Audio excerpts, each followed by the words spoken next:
Така е, Марија, ни е следната содржина во нашата денешна утринска на Телма. Прилично топло споменавме оваа среда, а за оние кои што имаат можност излезат надвор и да уживаат на сонцето, веројатно привилегија повеќе. Ние остануваме тука во студио до 10 часот со нашите гости и соговорници, но затоа Марија излегува на терен и со интересни теми ве информираме и секако советуваме. Важна е темата за која што ќе разговараме во следните минути, тоа е прва помош при сообраќајна незгода, нешто што сите веројатно и од општа култура би требало да ги знаеме овие работи, како да се однесуваме доколку не дај Боже се случи нешто вакво несакано. Со доктор Илија Глигоров од Црвениот крст ќе информираат во следните минути. Марија, утрински поздрав од нашето студио и повели со оваа одлична тема.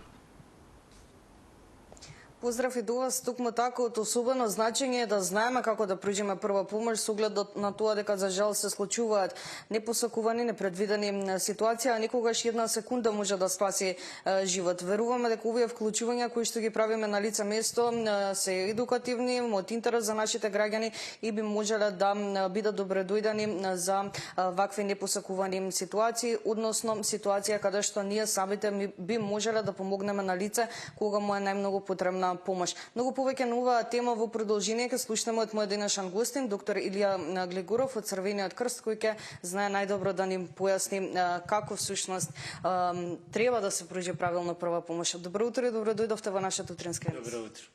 Драго ми е што имаме можност да говориме на ваква тема која што е од интерес за нашите гледачи, генерално за сите нас. Ќе прашам колку е важна првата помош во првите минути по самата сообраќајна незгода. Морам да почнам, ги поздравувам секако сите граѓани кои не гледаат и да пренесете и на тие кои не гледаат дека првата помош е многу важна. И затоа се вика прва. И уште и вториот збор значи дека треба да биде помош, а помош е некому на кого треба да му се даде некоја постапка или некое средство или само неколку утешителни зборови кои можат многу да значат за понатамошниот живот, воопшто да е жив или да полесно се излекува.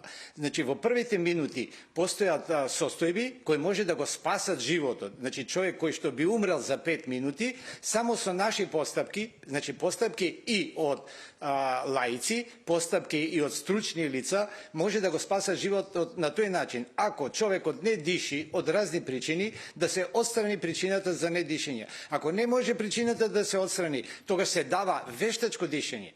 Ако крвотокот не функционира, а крвотокот е многу битен да носи кислород до мозокот, мозокот умира за 5 минути. Ако 5 минути тој нема кислород, ќе умре и целиот човек. Меѓутоа, ако во тие 5 минути му се вештачки одржува циркулацијата, вештачки добива кислород, кога ќе го превземе стручната служба, има големи шанси да тој човек понатаму си живее како да не бил повреден. А може да биде тоа настаното од обично голтнување на сопствениот јазик, кога е во несвест. Кој е првиот чекор кој што би требале да го направиме конкретно доколку се случи таква ситуација? Верувам, првиот чекор е да не паничиме. Стресна е ситуацијата, да, предпоставувам, не сум се нашла во таква ситуација, меѓутоа сепак треба да останеме стабилни. Многу сте во право, кога ја застанав тука пред вас, прво се изброив до 3.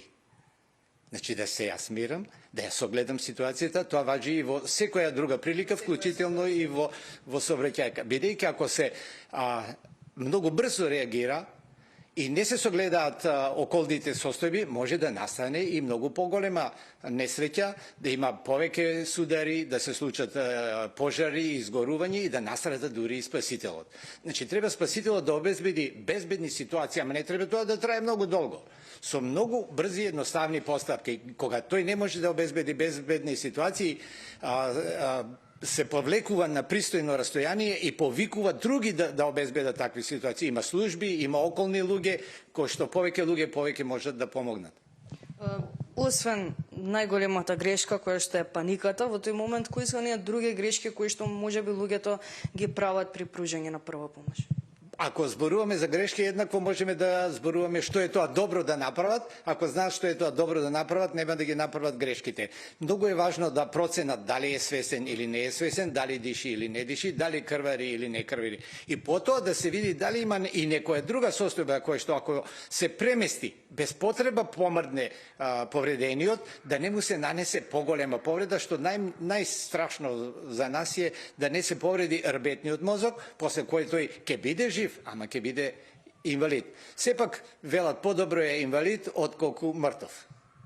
Бидејќи го напоменавте крварењето, доколку имаме лица на која што му е потребна помош во тој момент крвари, како да изреагираме? Дали да се обидаме некако да ја запреме самата крв, да го врзаме тоа место со некој материјал? Одлично, и вие веќе имате одредено познавање, значи има различити крварења, зависи од кој крвен сад, дури има крварење со прободено срце, со шрафцигер, многу близко до градска болница Скопје. Шрафцигерот останува, веднаш го примену и го закрпува срцето и не умира човекот. Значи има начини. Не е секој крварење опасно по живот, малите крварења се повеќе опасни од инфекција, па треба ние да го заштитиме да не дојде до инфекција и тогаш понатаму да се лекува. Меѓутоа големите крварења може за 2 минути да излезе толку многу крв што више цела трансфузија да дојде не може да го спаси. А со едно допирање на одредена точка на која доаѓа главниот крвен сад, колку и да е голема штетата, колку и да е голема повредата, може да се запре големо крварење, а потоа се превзема, значи зборувам за првата метода, допирање на точката која донесува крв, патот на крвниот сад. Потоа се преоѓа на другите методи. Секојаш треба да се настои да се стави стерилна газа или некое платно, па тоа платно мора да се заштити со нешто. И најдобра е, така велиме ние, притискање на дупката. Ја барем така се изразувам, непријатно е тоа дупката што велам, ама кај што е дупнат крвниот сад. Понатаму, за да се овозможи време да може спасителот или спасителите да работат и други мерки за превземање додека да дојде брзата помош за олеснување на состојбата на човекот, имаме начин да преврска која што се рачуна моментално во светот за најдобра при такви повреди со обилно крварење, тоа е компресивна преврска. И сега доаѓа најтешката ситуација ако е откинат дел од телото. Значи, само ако е откинат дел од телото, се прави повеска, како што вие рековте, моментално постојат многу и апарати за тоа правење. На крај на краишта велат и ако имате дома апарат за крвен притисок, да го перничето напумпате повеќе него што е притисокот на крвта во артеријата, ќе биде запрено и најобимното крварење. Меѓутоа, мора тука и спасителот да превземе мерки за себе. Не секогаш смее да фати со голи раце, особено ако пред тоа се повредил, расчистувајќи нешто од сообраќајката. Спасителот би требало да има ракавици и јас често сум овде на обука, ако нема ракавици, ги замолувам тие што слушаат, велам, ајде сега ти во некој твој пластичен материјал што имаш кај тебе, ташна, нешто прирачно, несесер, ајде со пластичниот материјал притисни на дупката. Ти нема да се инфицираш, нема да ти биде страв, а ќе пружиш добра прва помош. А понатаму ќе се даде заштита на местото, заштита на човекот, одржување на дишењето и циркулацијата на крвта, тоа е многу важно. Еве, бидејќи ја напоменавте едукацијата на оние кои што се дел од Црвениот крст, ќе прашам конкретно каква е улогата на Црвениот крст во однос на оваа тематика? Улогата е голема во целиот свет, не само кај нас, кај што мислиме дека не може секогаш професионалната служба многу брзо да стигне. Улогата е голема затоа што Црвениот крст мотивира, им дава знаење на слушателите, кои што на тој начин ќе бидат похрабри да пристапат кон давање прва помош. И ова, сега вие што го правите, ова е една мотивација и охрабрување, да ги научат методите и да не се плашат, ама што ќе направам ја ако не се заштитам, па дали ја ќе настрадам, па дали го познавам, па дали ќе се случи и нешто друго. Значи, мора да едуцираме постапката обезбедување, па постапката проверка на животните функции, многу е важно, затоа што друго е ако тој не диши, а лежи на грб, а друго е ако не е свесен, а диши. Тогаш ќе треба да го свртиме на страна. Ако не диши, ќе треба ние да му помогнеме да има циркулација и дишење. Едукацијата во цел свет се спроведува. Јас ги следам многу од објавувањата во светот, особено на посебните веб страници кои што се наменети на тоа, и нашиот Црвен крст, значи тој е Црвен крст, не е само овој крстот што го носиме, него тоа е организација, тоа е просторија, тоа е едукација, тоа се финансии, тоа е соработка. Вие сте тие што ни помагате во нашата едукација. И на тој начин се човекот повеќе ослободува. Тој што знае, подобро знае, без да направи грешки, да помогне за одржување на животот, олеснување на состојбата. Не е само повредата, понекогаш се случуваат и состојби.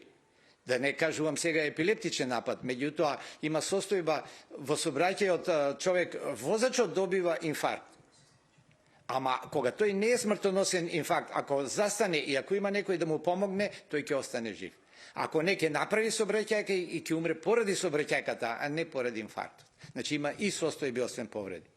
Доктор Глигоров, ве благодарам многу за одвоеното време, навистина ми е милов за овој разговор. Јас ви благодарам и поздравувам и сите да нема потреба, ама таму кај што има потреба да дадеме прва помош. Благодарам уште еднаш. Првата помош може да спаси живот, токму затоа и ги правиме овие теми тук моето лице место со цел да ги едуцираме нашите гледачи колку што можеме и на тој начин да се помогне на оние лица на кои што има потребна прва помош и се наоѓаат во непосакувана ситуација.